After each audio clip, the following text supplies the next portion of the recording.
नमस्कार दोस्तों, आप सबका स्वागत है टेक्नो ज्ञान के एक और नए एपिसोड के अंदर। दोस्तों, जो थंबनेल है और जो हमारी वीडियो का टाइटल है वो देख के आप समझ ही गए होंगे कि आज हम IMT ट्रांसमिशन के बारे में बात करने वाले हैं। अगर आप होंडाई वेन्यू लेने का सोच रहे थे या आपने किया सोनेट लेने का सोचा था तो उसमें आपको ट्रांसमिशन जरूर सुनने के लिए मिला होगा, या होंडाई वेन्यू का जो अभी एक नया वेरिएंट है जिसमें वो प्लस साइन आपको दिखाया जाता है, उसमें IMT गियर बॉक्स के बारे में आपने जरूर सुना होगा। तो आज की इस वीडियो में, आज के सेशन में जो है हम उसी गियर बॉक्स के बारे में बात करने वाले हैं। जानने की कोशिश करेंगे कि इस गियर बॉक्स में क्या डिफरेंस है, क्या नया है, ये कैसे वर्क करता है, या आपको इस गियर बॉक्स को कंसिडर करना चाहिए या नहीं करना चाहिए। तो अगर आप वेन्यू लेने की सोच रहे हैं और क्या सोनेट लेने के लिए सोच रहे हैं तो ये आपके लिए बहुत हेल्पफुल वीडियो रहने वाली है। तो ये वीडियो आप एंड तक जरूर देखिएगा।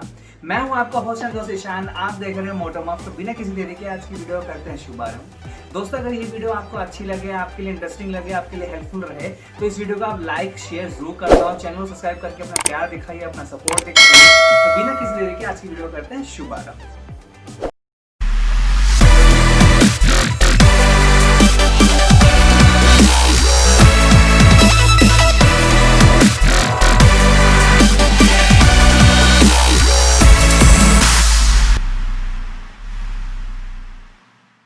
तो चलिए दोस्तों, वीडियो को स्टार्ट करने से पहले हमें जान लेते हैं कि जो हमारे गियर बॉक्स होता है वो कैसे काम करता है। राइट, आपका कोई से भी गियर बॉक्स हो, चाहे वो ऑटोमेटिक हो, सेमी ऑटोमेटिक हो या हमारा मैनुअल हो, हर गियर बॉक्स के अंदर आपकी क्लच प्लेट होती है जो कि एक बहुत मेन रोल जो है प्ले करती है।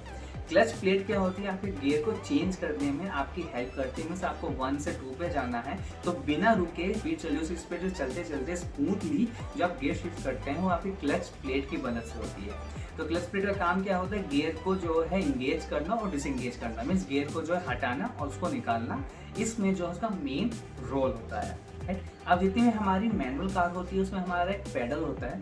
उस पेडल को प्रेस करने के बाद हम मैनुअली उस क्लच प्लेट को ऑपरेट करते हैं। तो जब तक हम उस पेडल को जो है प्रेस नहीं करेंगे, हमारी जो क्लच प्लेट है वो ऑपरेट नहीं होगी और डिसएंगेज नहीं होगी, मीन्स हटेगी नहीं, आप गियर जो है शिफ्ट नहीं कर सकते हैं। अब जो हमारी ऑटोमेटिक कार या सेमी ऑटोमेटिक कार्स होती हैं वहाँ पे आपका जो है क्लच पेडल नहीं होता है। राइट, फिर भी आपकी जो क्लच प्लेट है वो ऑपरेट होती है। कैसे होती है, वो सेंसर्स के द्वारा होती है। उसमें गियर बॉक्स में सेंसर्स लगे हुए होते हैं जो कि सेंस करते हैं गाड़ी की स्पीड या RPM के हिसाब से कि हाँ अब जो है मुझे गियर शिफ्ट करना है। तो जो सेंसर्स होते हैं वो आदेश दे देते हैं क्लच प्लेटों की हाँ जो है गियर शिफ्ट करना है, तो आप जो है अलग हो जाइए, डिसएंगेज हो जाइए। तो वहाँ पे जो पूरा काम होता है सेंसर्स पे जो है डिपेंडेंट होता है। वहाँ पे आपको मैनुअली उस क्लच प्लेट को कंट्रोल करने की जरूरत नहीं है। मोर ओवर गियर्स भी आप जो है ऑटोमेटिक कार के भरोसे छोड़ सकते हैं कि भाई मैं रैप कर रहा हूँ, मैं गाड़ी चला रहा हूँ, आप जो है गियर को शिफ्ट करते रहिए उसके हिसाब से। तो दोस्तों, ये तो हो गया कि हमारा जो गियर बॉक्स है वो कैसे काम करता है। हम जान लेते हैं कि IMT क्या है और वो कैसे काम करता है, और वीडियो को हम आगे जो है बढ़ाते हैं। दोस्तों, जो IMT गियर बॉक्स है सबसे पहले होंडाई ने वेन्यू के अंदर आपको जो है इंट्रोड्यूस किया था, ऑफर किया था। उसके बाद ये गियर बॉक्स को जो है आपने किया कि सोनेट जो कि अभी आने वाली है, लेटेस्ट कार है, आपको जो रिवील कर दी गई है, उसकी बुकिंग भी स्टार्ट हो गई है। इस गाड़ी के अंदर भी जो इनका 1 लीटर वाला टर्बोचार्ज पेट्रोल इंजन है उसके अंदर आपको IMT गियर बॉक्स देखने के लिए मिलता है जो कि 6 स्पीड का गियर बॉक्स है। अब ये जो IMT गियर बॉक्स है हमारे मैनुअल ट्रांसमिशन से कैसे अलग है और जो हमारे ऑटोमेटिक या सेमी ऑटोमेटिक ट्रांसमिशन आते हैं उनसे अलग कैसे है। तो सबसे पहले हम जान लेते हैं कि IMT होता क्या है। तो IMT का मतलब होता है इंटेलिजेंट मैनुअल ट्रांसमिशन। ये काइंड ऑफ जो हमारा मैनुअल ट्रांसमिशन होता है बिल्कुल वैसा ही होता है, बस यहाँ पे आपका क्लच नहीं होता है जी। जैसा कि हमारा जो मैनुअल ट्रांसमिशन होता है उसमें आपको वहाँ पे नीचे की तरफ 3 पेडल देखने के लिए मिल जाते हैं, और उसमें जो हमारा लास्ट वन होता है वो हमारा क्लच होता है, एंड उसके साथ आपको जो है गियर बॉक्स देखने के लिए मिल जाता है जिसमें आपको मैनुअली 1 to 5, 1 to 6 या रिवर्स जो भी आपके गियर होते हैं वो शिफ्ट करने पड़ते हैं। राइट, तो यहाँ पे क्या होता है, आपका गियर लेवल गियर बॉक्स तो रहता है बट यहाँ पे आपका क्लच हट जाता है। राइट, तो ये काइंड ऑफ आपका ऑटोमेटिक ट्रांसमिशन हो गया है। तो ये IMT वर्क कैसे करता है, मैं आपको सिंपली बताऊं तो ये हमारा ऑटोमेटेड है। इसमें बहुत सारे हमें सेंसर्स होते हैं। सेंसर्स जो होते हैं उस क्लच प्लेट को हमारा ऑपरेट करते हैं। राइट, तो जो हमारा क्लच है, जो हमारा पेडल था, उस पेडल की जगह सेंसर्स आ गए हैं। वो सेंसर्स जो है उस पेडल का काम करते हैं। तो अब ये समझने की कोशिश करते हैं कि जो हमारा ये IMT है ये कैसे वर्क करता है और ये हमारा दूसरे ट्रांसमिशन से डिफरेंट है। तो चलिए दोस्तों, इसे जो है हम एक प्रैक्टिकल के तौर पे समझते हैं। मान के चलिए ये आपके पास एक कार है जिसमें मैनुअल गियर बॉक्स है। तो ये हो गया हमारा gear box, right, gear lever जिसे हम बोलते हैं, एंड वहाँ पे हमारे 3 पेडल्स हो गए। जो हमारा पहला है वो है हमारा एक्सीलरेशन, देन ब्रेक, देन है हमारा क्लच। इसे हम ABC बोलते हैं। अब जैसे हमारी मैनुअल कार है, इसमें अगर हमें गियर जो है चेंज करना है तो फर्स्ट ऑफ ऑल हम क्या करते हैं, पैडल को दबाते हैं, राइट, जो हमारा क्लच हो गया, देन इसे हम जो है इंगेज कर देते हैं या इसे शिफ्ट कर देते हैं। तो हो क्या रहा है, न्यूट्रल से हमने इसे फर्स्ट पे किया तो यहाँ पे क्या होता है, गियर बॉक्स के अंदर हमारी बहुत सारी क्लच प्लेट्स होती हैं जो कि इंगेज या डिसंगेज होती हैं with the help of that clutch, right. तो ये तो हो गया हमारी वर्किंग, नॉर्मल वर्किंग किसी भी हमारी मैनुअल गियर बॉक्स के बारे में। वहीं पे हमारे दो तरह के गियर बॉक्स और होते हैं जो कि होते हैं हमारे ऑटोमेटिक या सेमी ऑटोमेटिक। तो उसमें क्या होता है, हमारे जो क्लच पेडल है वो नहीं होता है, खाली हमारी ये दो पेडल्स होते हैं। एंड ये गियर बॉक्स ऐसा नहीं होता है। जो हमारा फुल ऑटोमेटिक होता है उसमें आपने देखा होगा खाली वहाँ पे हमारे लेटर्स लिखे होते हैं, लाइक P लिखा हुआ होता है, N लिखा होता है, D and R लिखा होता है। मीन्स आपको पार्किंग के लिए उसमें D फॉर ड्राइव, उसमें आपका जो गियर है वो ऑटोमेटिकली हमारा जो सिस्टम है गियर बॉक्स है वो चेंज करता रहेगा। उसके बाद आता है हमारा सेमी ऑटोमेटिक। तो सेमी ऑटोमेटिक में क्या होता है, आपने यहाँ देखा होगा D में आप यहाँ पे थोड़ा सा शिफ्ट कर सकते हैं एंड ऊपर की साइड प्लस एंड यहाँ पे माइनस बना हुआ होता है। तो जिसकी वजह से अगर आप ऊपर की तरफ शिफ्ट ऐसे करते हैं लीवर को तो प्लस हो जाता है, मीन्स गियर बढ़ जाता है, डाउनवर्ड करते हैं तो आपका माइनस मीन्स जो गियर है वो घट जाता है। ये सिंपल हमारा सेमी ऑटोमेटिक की वर्किंग है। एंड आजकल की कार्स में आपने यहाँ पे जो है पेडल्स भी देखे होंगे जिसे हम पेडल शिफ्टर्स भी बोलते हैं। अब बात आती है हमारी IMT की। ये IMT क्या है और वो कैसे वर्क करता है जिसके बारे में आज डिस्कस कर रहे हैं। तो आपका पूरा ऐसा ही गियर लीवर होगा, उसमें कुछ भी चेंज नहीं होगा। बट यहाँ पे जो आप पेडल्स देख रहे हैं तो जो आपका एक्सीलरेशन वाला ये रहेगा, जो ब्रेक वाला है ये भी रहेगा, बट ये जो क्लच है ये नहीं रहेगा। यहाँ पे गियर बॉक्स ये आपका गियर बॉक्स है, गियर लीवर है ये रहने वाला है, बट आपका जो ये पेडल है वो नहीं रहने वाला है। तो उसमें होता क्या है, यहाँ पे जो हमारा पूरा गियर बॉक्स होता है वहाँ पे बहुत सारे सेंसर्स लगे हुए होते हैं जो कि हमारे इस क्लच का काम करते हैं। तो जैसे ही हम यहाँ से न्यूट्रल से, मान के चलिए ये मैनुअल है, यहाँ पे मैंने क्लच दबाया, इसे शिफ्ट किया तो ये हो गया हमारा शिफ्ट, ठीक है, ये हमारा फर्स्ट में चली गई गाड़ी। बट जो हमारा IMT होगा उसमें ये क्लच नहीं होगा। तो यहाँ पे आपको क्लच प्लेट दबाने की ज़रूरत नहीं है, मीन्स ये जो क्लच पेडल है इसको दबाने की ज़रूरत नहीं है। डायरेक्टली आप क्या करेंगे, आपको जो है गियर लीवर लेना है, न्यूट्रल पे जैसे से आप साइड में करेंगे तो जो सेंसर्स हैं वो एक्टिव हो जाएंगे एंड वो ये डिटेक्ट करेंगे कि आप जो है आप गियर शिफ्ट करने वाले हैं। तो जो है सेंसर्स हमारे जो क्लच प्लेट होती है उन्हें डिसंगेज या इंगेज करते हैं, राइट। तो जैसे आपने यहाँ किया, सेंसर्स एक्टिवेट हुए, उन्होंने सेंस किया कि आप जो है गियर चेंज कर रहे हैं, तो उन्होंने क्या किया, जो हमारी प्लेट्स हैं, जो हमारे क्लच प्लेट्स हैं उन्होंने डिसंगेज कर दिया एंड यहाँ आपने गियर फर्स्ट में किया, लीव कर दिया, सेंसर ने फिर सेंस किया एंड जो हमारी क्लच प्लेट है उसको फिर से इंगेज कर दिया। तो इसमें क्या है, यहाँ पे गियर की शिफ्टिंग हो गई। तो ये काइंड ऑफ आपका सेमी ऑटोमेटिक वेरिएंट आप इसे बोल सकते हैं। यहाँ पे जो है आपके सेमी ऑटोमेटिक है बिकॉज यहाँ पे क्लच आपका पेडल नहीं है, आपका किसी भी तरह का यहाँ क्लच पेडल नहीं है, आप सिर्फ इस गियर लीवर की मदद से जो है गियर चेंज कर रहे हैं, राइट।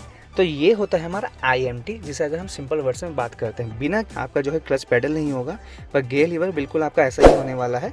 तो आपको जो है काइंड ऑफ ऑटोमेटिक एंड जो आपका मैनुअल है दोनों का एक्सपीरियंस उसमें प्रोवाइड करने की कोशिश की जाती है। तो दोस्तों छोटी सी जो वीडियो क्लिप मैंने आपको दिखाई, इससे आपको अंदाजा लग गया होगा कि आपका जो मैनुअल ट्रांसमिशन है और जो हमारा IMT है इसके बीच में डिफरेंस क्या हो, बाकी जितने भी हमारे ट्रांसमिशन होते हैं उनके बीच में डिफरेंस क्या है। दोस्तों अब जो है सबसे बड़ा क्वेश्चन ये आता है कि आपको IMT लेना चाहिए, आपको मैनुअल ट्रांसमिशन लेना चाहिए, आपको ऑटोमेटिक ट्रांसमिशन लेना चाहिए, राइट। अगर आप किया सोनेट की तरफ जा रहे हैं या आप होंडा वेन्यू की तरफ जा रहे हैं तो उसमें आपको IMT सिर्फ इन्हीं दो गाड़ी में आपको अभी एट प्रेजेंट ऑफर किया जा रहा है। मोर ओवर जो आपकी होंडा वेन्यू है उसमें आपको automatic transmission, manual transmission and IMT तीनों प्रोवाइड किए जाते हैं। बट अगर हम किया की सोनेट के बारे में बात करते हैं और पर्टिकुलर में उसमें आपका जो 1 लीटर का टर्बोचार्ज पेट्रोल इंजन है जो कि सबसे ज़्यादा पावरफुल इंजन रहने वाला है, उसमें आपका मैनुअल ट्रांसमिशन नहीं है, उसमें खाली IMT है या आपका ऑटोमेटिक है। तो अगर आप इस वेरिएंट की तरफ जा रहे हैं तो आपका मैनुअल ट्रांसमिशन तो वहाँ है ही नहीं, तो आपको उसके बारे में सोचने की बिल्कुल ज़रूरत नहीं है। और अगर आप जो है दूसरा पेट्रोल इंजन जो उनका 1.2 लीटर उसकी तरफ जा रहे हैं या 1.5 लीटर डीजल इंजन जा रहे हैं तो उसमें IMT है ही नहीं, या तो उसमें आपको जो ऑटोमेटिक ट्रांसमिशन दिया गया है या मैनुअल ट्रांसमिशन दिया गया है। तो किया सोनेट में खाली आपके एक ही वेरिएंट में IMT है। अगर आप सिर्फ उसी वेरिएंट के बारे में सोच रहे हैं, उसी की प्लानिंग आपको लेने की, तो उसमें सिर्फ आपका IMT या ऑटोमेटिक है, बाकी किसी और वेरिएंट में IMT है ही नहीं। तो यहाँ पे आपका थोड़ा सा सिंपल हो जाता है, आपका सिर्फ वेरिएंट आपको जो है आपका जो इंजन है वो आपको डिसाइड करना है, उसके हिसाब से आपका जो ट्रांसमिशन है वो आपका सिलेक्ट हो जाएगा। बात करते हैं Hyundai Venue, तो उसमें आपको जो है IMT, मैनुअल एंड ऑटोमेटिक तीन ही ऑफर किए जाते हैं। अब वहाँ पे आपकी पर्टिकुलर आपकी चॉइस आती है कि आपने Hyundai Venue तो सिलेक्ट कर ली है, ट्रांसमिशन कौन सा लेना है। अगर आप जो है ड्राइवर कार चाहते हैं, राइट, आपको ड्राइविंग बहुत ज़्यादा पसंद है और ओल्ड फैशन अगर आपको गाड़ी पसंद है, तो ये जो IMT है आपके काम के लिए नहीं है। बिकॉज ओल्ड फैशन जो ड्राइवर्स होते हैं वो कहीं ना कहीं उन्हें बिल्कुल ही मैनुअल पूरा कंट्रोल गाड़ी का उन्हें अपने हाथों में चाहिए होता है। एक आता है कि अब आपको ऑटोमेटिक में जाना चाहिए है, तो वो तो डिफरेंट बिल्कुल ही आपका अलग बात हो गया, डिफरेंट अलग क्वेश्चन हो गया। क्योंकि अगर आप ऑटोमेटिक का प्लान बनाए हैं तो वहाँ पे IMT आपका आएगा ही नहीं है, राइट। ऑटोमेटिक में फिर आपका बिल्कुल ही ऑटोमेटिक हो जाएगा, ना क्लच पेडल होगा ना गियर लेवल होगा, उसमें सिर्फ आपके गियर लीवर के साथ साथ मोड्स होते हैं, लाइक P हो गया, N हो गया, D हो गया, रिवर्स हो गया, तो बिल्कुल ही अलग कॉन्सेप्ट हो गया। अगर आप सिटी ड्राइविंग बहुत ज़्यादा करते हैं, राइट, एंड आपको जो है क्लच पेडल दबाना बार बार अच्छा नहीं लगता है, आपको जो है एक स्ट्रेस फ्री, एक पीसफुल ड्राइविंग चाहिए, तो आप IMT की तरफ जा सकते हैं। क्योंकि वहाँ पे जो क्लच पेडल बार बार दबाने की ट्रैफिक में जो झंझट है, या जो आप बोल सकते हैं बार बार आपको क्लच पेडल दबाना पड़ता है, वो केस यहाँ पे होगा ही नहीं। तो ये टोटली आप पे जो है डिपेंड करता है आपको किस टाइप का वो चाहिए, या आपका ऐसा है कि आपको ऑटोमेटिक प्लस जो हमारा मैनुअल आता है दोनों का ही कॉम्बिनेशन चाहिए, तो आप IMT की तरफ जा सकते हैं। क्योंकि आपको वहाँ पे एक तरह से ऑटोमेटिक प्लस जो मैनुअल ट्रांसमिशन है दोनों का वहाँ पे आपको बेनिफिट वहाँ पे प्रोवाइड किया जा रहा है। अब एक दूसरा क्वेश्चन आता है कि जैसा हमारा ऑटोमेटिक ट्रांसमिशन होता है जिसमें हमें दो तरह के ऑप्शन प्रोवाइड किए जाते हैं। तो फुली ऑटोमेटिक ट्रांसमिशन होता है, एक होता है हमारा सेमी ऑटोमेटिक ट्रांसमिशन। जो फुली होता है, जैसे कि मैंने आपको अपनी वीडियो में पहले ही बताया है, उसमें हमारे खाली ड्राइविंग मोड्स होते हैं, लाइक हमारा न्यूट्रल हो गया, रिवर्स हो गया, पार्किंग हो गया, हमारा ड्राइव हो गया, D। एक आता है सेमी, जिसमें आपको D में क्या होता है, आप अपने गियर्स जो है अपने हिसाब से प्लस या माइनस करके सिर्फ गियर लीवर को ऊपर नीचे करके चेंज कर सकते हैं। तो ये दो तरह के हमारे जो है सिस्टम हो जाते हैं। सेमी ऑटोमेटिक में भी क्या है, आप खाली D में डाल दीजिए तो गाड़ी जो है अपने हिसाब से गियर शिफ्ट कर सकती है। अब यहाँ पे जो हमारा IMT है, इसमें सेंसर्स तो लगे हुए हैं पर वो गियर शिफ्ट नहीं करते हैं। गियर आपको 100% मैनुअल ही शिफ्ट करना पड़ेगा। जो हमारा सिर्फ सेंसर से उसका काम क्या है, क्लच प्लेट को ऑपरेट करना।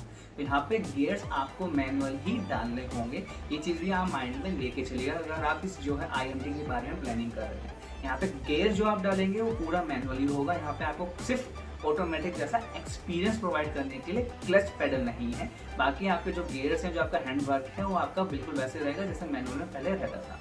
तो दोस्तों ये तो हो गई पूरी बात हमारी IMT के बारे में। मैंने आपको जो IMT के बारे में सारी इन्फॉर्मेशन प्रोवाइड कर दी है कि वो कैसे वर्क करता है, उसमें क्या क्या सिस्टम्स होते हैं, कौन सा आपको प्रीफर करना चाहिए। फिर भी अगर आपके कुछ और डाउट्स हैं, आप मुझसे कुछ और पूछना चाहते हैं IMT के बारे में, किसी और चीज़ के बारे में, तो आप कमेंट सेक्शन में कमेंट कर सकते हैं। अगर आपको ये वीडियो इंटरेस्टिंग लगी हो, आपके लिए हेल्पफुल लगी हो, तो प्लीज़ आप चैनल को लाइक कीजिए, सब्सक्राइब कीजिए और इस वीडियो को आप शेयर जरूर कीजिएगा। आज की वीडियो में बस इतना है दोस्तों। मैं था आपका होस्ट दोस्तों ईशान, आप देख रहे हो मोटर। अब आपसे मुलाकात होगी ऐसी ही इंटरेस्टिंग वीडियो के साथ।